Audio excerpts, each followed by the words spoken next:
ready. Hi, I'm Dan Koboldt. I'm the author of The Rogue Retrieval from Harper Voyager. But I wanted to talk about some of the Nebula-nominated works that are here at Left Bank Books. This is one of them. This is Uprooted by Naomi Novik, who also is the author of the Temeraire Dragon series. But this is a new series. It's an original fantasy.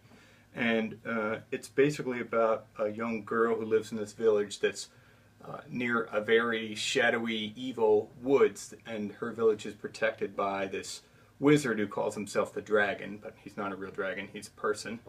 And each 10 years he takes as tribute one of the young women from the village. She believes it's going to be her best friend who's taken, and she's trying to deal with that, and it turns out it's not her best friend, it's her. And she sort of becomes this magician's apprentice.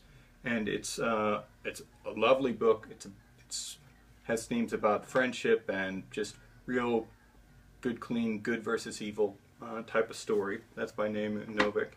Another nominated work is Updraft. This is by Fran Wilde. It's from Tor.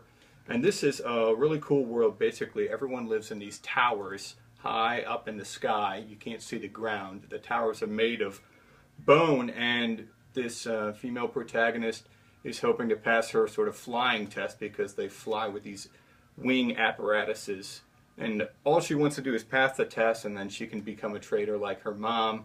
But she inadvertently commits a crime and has to go into sort of this special training program at a different spire tower, and it really changes her life.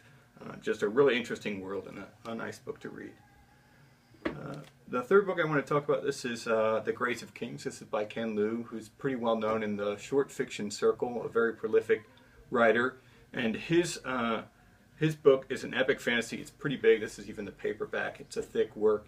And it's interesting because it's kind of like Game of Thrones, but with Eastern-inspired cultures rather than Western-inspired. Lovely writing, which is what we expect from Ken Liu.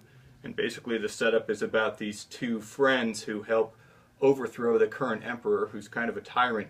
And then they sort of end up leading rival factions in his place. And it sort of puts them in a place where they have different views of how the world should be run. And so it's a pretty interesting tale. Very, very different kind of epic fantasy, and definitely worth reading. Putting you on the spot a little bit, who do you think is going to win? Ooh, I think I'm really bad at guessing these things, but I think Uprooted is probably going to win. If it weren't that, I would probably say The Grace of Kings, because those are really, really popular books. All right, thank you very much. Thank you.